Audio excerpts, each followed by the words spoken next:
Hello और हमारे सभी सुनने वालों का बहुत बहुत स्वागत है। आज हम आपके लिए एक बहुत ही खास और मशहूर कहानी लेकर आए हैं। हाँ बिल्कुल। और आज की हमारी इस पेशकश का नाम है अनारकली, जिसे लिखा है बेमिसाल सादत हसन मंटो ने। सही कहा आपने। और आज ना हम इस कहानी का कोई विश्लेषण नहीं करने वाले।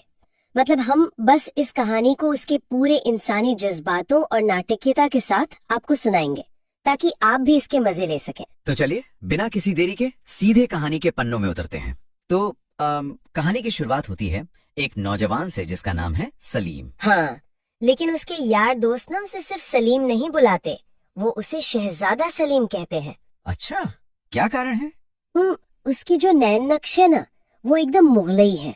वो बेहद खूबसूरत है और उसकी चाल ढाल में, बात करने के तरीके में एक ऐसा गुरूर झलकता है जैसे वो सच में किसी राजघराने का वारिस हो। पर हकीकत तो ये है कि उसके पिता कोई नवाब या बादशाह नहीं है। वो तो बेचारे पीडब्ल्यूडी दफ्तर में एक मामूली मुलाजिम है। बिल्कुल। और उनकी तनख्वाह भी कोई बहुत ज्यादा नहीं है, मुश्किल से 100 रुपए होगी।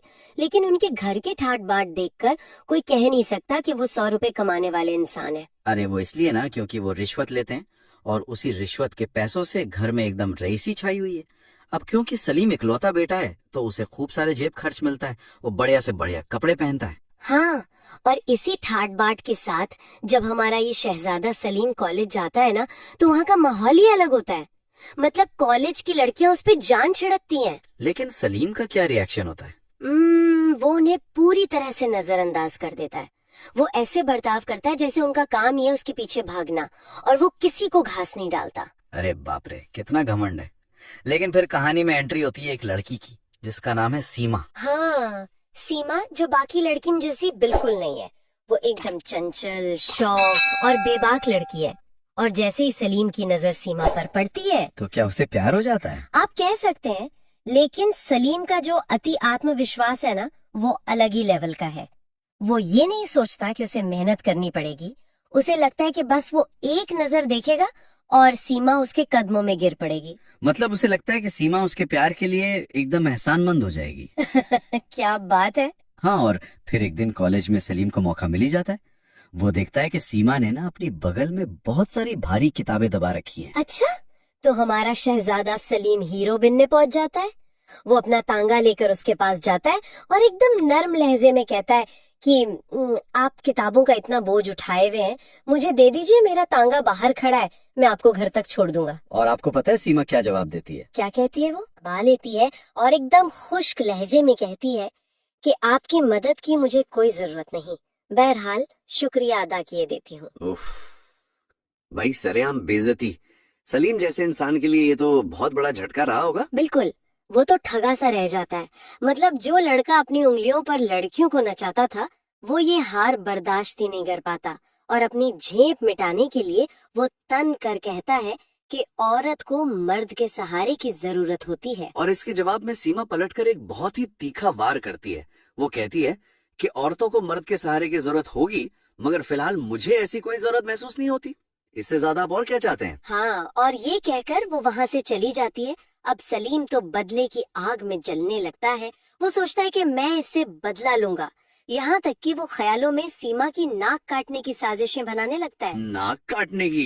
ये तो बहुत ज्यादा हो गया यार। हाँ, लेकिन फिर वो रुक जाता है। वो सोचता है कि नहीं, इसकी नाक किसी महान चित्रकार की कल्पना से भी ज्यादा खूबसूरत है, इसे काटना ठीक नहीं होगा। जी भी इंसान है। खैर इसी बीच कहानी में और एक मोड़ आता है। सलीम की माँ उसके लिए एक रिश्ता तय कर देती हैं। हाँ, अपनी किसी सहेली की लड़की से। और सबसे मजेदार बात पता है क्या है? क्या? उस लड़की का नाम भी सीमा है ना? एकदम सही। लेकिन सलीम को ये नहीं पता। वो तो शादी से साफ इनकार कर देता है। कहता है मुझे अभी शादी नहीं करनी, और घर में ना पूरे 10-12 दिन तक क्लेश चलता रहता है। बाप रे। और उसके पिता तो वैसे भी सख्त मिजाज के हैं। वो सीधा सलीम को हुक्म देते हैं कि तुम्हें मेरा फैसला मानना ही पड़ेगा। तो सलीम भी गुस्से में कह देता है कि ये कोई हाईकोर्ट का फैसला नहीं है जो मैं मान लूं। ओहो, सीधे पिता से बहस। तो पिता भी कम थोड़े। वो गुस्से में आग बबूला होकर कहते हैं कि अगर तुमने मेरी बात नहीं मानी तो मैं तुम्हें अपनी जायदाद से बेदखल कर दूंगा। और बस ये सुनते ही शहजादे सलीम का सारा गुरूर हवा हो जाता है। जायदाद जाने का डर ना उसे डरा देता है और वो मिन्नतें करने लगता है। हाँ, और फिर डरते डरते वो अपना राज खोलता है कि अब्बाजान, मैं कॉलेज में पढ़ने वाली एक लड़की से प्यार करता हूँ। और जब वो बताता है कि वो मियाँ इफ्तिखार उद्दीन की बेटी सीमा है, तो उसके पिता बेतहाशा हंसने लगते हैं। वो इतना हंसते हैं कि सलीम भी हैरान रह जाता है। और फिर वो बताते हैं कि अरे बेवकूफ, तेरी शादी तो उसी सीमा से तय हुई है। क्या इत्तेफाक है। लेकिन फिर पिता अचानक गंभीर होके सलीम से एक सवाल पूछते हैं। वो पूछते हैं कि क्या सीमा भी तुम्हें पसंद करती है? अब यहाँ सलीम फंस जाता है। उसे सच बताना पड़ता है कि सीमा ने उसे बहुत बेरुखी से ठुकरा दिया था। तो पिता कहते हैं कि अगर लड़की राजी नहीं है तो मैं ये रिश्ता अभी तोड़ देता हूँ। लेकिन सलीम तुरंत उन्हें रोकता है। वो जज्बाती हो जाता है और कहता है कि नहीं अब्बाजान, आप रिश्ता मत तोड़िए, बस मेरी एक शर्त है। और वो शर्त क्या होती है? जिसे उसने कॉलेज में ठुकरा दिया था। मतलब वो एक तरह से सीमा को फंसाना चाहता है। खैर, पिता कहते हैं कि मैं इस बारे में सोचूंगा, और वो वहां से चले जाते हैं। हाँ, क्योंकि उन्हें ना शादी के खर्च के लिए एक ठेकेदार से रिश्वत वसूलने जाना होता है। बिल्कुल। और उस रात सलीम सोता है तो उसे एक अजीब सा ख्वाब आता है। वो देखता है कि चारों तरफ अनार की कलियां ही कलियां हैं। हाँ, और ख्वाब में वो देखता है कि वो एकदम शाही लिबास पहने एक घोड़े पर सवार होकर आ रहा है, और सामने सीमा है जो अनार के एक पौधे से सबसे ऊंची शाख की कली तोड़ने की कोशिश कर रही है। और वो कली तक पहुंच नहीं पा रही है। उसके हाथ से वो भारी किताबें भी गिर जाती हैं। तो सलीम क्या करता है, वो सामने नहीं जाता।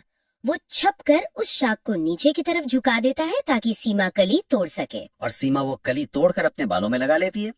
और जैसे ही वो पलटकर सलीम को देखती है तो वो अपनी किताबें उठाती है और वही पुराना खुश्क जवाब देती है कि आपकी मदद की मुझे कोई जरूरत नहीं है, शुक्रिया, और वहाँ से चली जाती है। मतलब ख्वाब में भी उसकी बेइज्जती हो रही है। अजीब हाल है यार। हाँ, तो फिर आखिरकार शादी का दिन आ ही जाता है। पूरे जश्न में सलीम को अपनी इस अनारकली की एक झलक तक देखने को नहीं मिलती।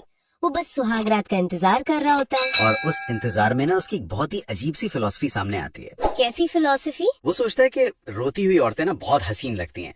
मतलब उसके हिसाब से औरतों के आंसू शबनम के कतरों की तरह होते हैं, जो मर्द के जज्बात के फूलों पर गिरकर उसे सुकून देते हैं। उफ, ये तो बहुत ही अजीब और डरावनी सोच है। हाँ, और वो सोचता है कि आज रात मैं सीमा को इतना प्यार करूंगा कि वो तंग आकर रोने लगेगी। खैर, रात के 10 बज जाते हैं। सलीम धड़कते दिल के साथ अपने कमरे की तरफ बढ़ता है। उसने कमरे में खास इंतजाम करवाया होता है। हाँ, उसने मसाहरी पर यानी बिस्तर पर चारों तरफ अनार की कलियां बिछवाई होती हैं। एकदम सजा हुआ कमरा है। वो अंदर जाता है और अपनी दुल्हन के पास बैठता है। उसे अंदर ही अंदर थोड़ा डर भी लग रहा होता है कि कहीं घूंघट के अंदर सीमा अपनी वो भारी किताबें ना दबाकर बैठी हो। सही बात है। तो वो हिम्मत करके बहुत ही प्यार से पुकारता है, सीमा, और फिर कांपते हाथों से उसका घूंघट उठाता है। और जैसे ही वो घूंघट उठाता है, कहानी में आता है सबसे बड़ा सदमा। क्या होता है? वो देखता है कि घूंघट के पीछे सीमा नहीं है। क्या सीमा नहीं है? तो फिर कौन है? वो कोई और ही लड़की है। मतलब नाम भले ही सीमा हो, लेकिन वो लड़की बिल्कुल नहीं है जिसे सलीम कॉलेज में चाहता था। वो कोई अजनबी लड़की है। बाप रे, ये तो बहुत बड़ा ट्विस्ट है। तो सलीम का क्या रिएक्शन होता है? सलीम एकदम भौंचक्का रह जाता है। उसे ऐसा महसूस होता है जैसे कमरे में बिछी वो सारी अनार की कलियां ना बस एक ही पल में मुरझा गई हों। उसका सारा गुरूर, सारे ख्वाब उस एक पल में टूटकर बिखर जाते हैं। और यहीं पर सादत हसन मंटो की ये बेहतरीन कहानी खत्म हो जाती है। जी हाँ। तो दोस्तों, आपने सुनी सादत हसन मंटो की लिखी ये दिलचस्प कहानी अनारकली। हमें उम्मीद है कि इस कहानी ने और इसके नाटकीय मोड़ ने आपको जरूर बांधे रखा होगा। इस कहानी को आखिर तक हमारे साथ सुनने के लिए आप सभी का बहुत बहुत शुक्रिया। अगर आपको ये कहानी पसंद आई हो तो हमारे चैनल आज की कहानी को लाइक, शेयर और सब्सक्राइब करना बिल्कुल ना भूलें। और हाँ, वो बेल आइकन भी जरूर दबा दीजिएगा ताकि जब भी कोई नई और मजेदार कहानी आए तो आपको तुरंत नोटिफिकेशन मिल जाए। बिल्कुल।